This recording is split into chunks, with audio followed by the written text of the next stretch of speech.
Bir gün adını son defa çekeceğim, dilim susacak, yüreğim yok. Hamı məni güçlü biləcək bəlkə, amma içimdə qırılanı bilməyəcək çox. Sən gedəndən sonra öyrəndim ki, bəzi yaralar görünmür gözdə. İnsan en çok sevdiğini itirende tek kalır min neferin içinde.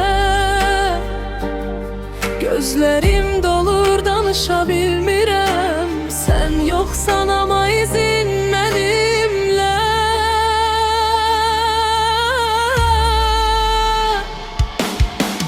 Kaş ki bir dəfə dönüp baxaydın, bu ürək sənin üçün döyünürdü.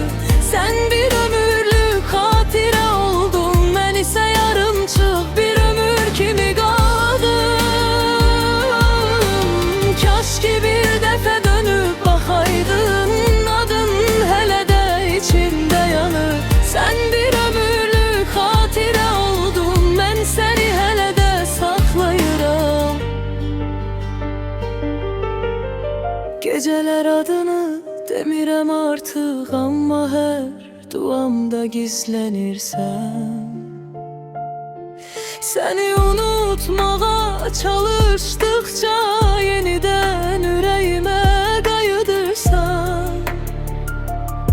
Sükutun üstümə çökür hər axşam. Səsindən iz kimi uzaqdan gəlir.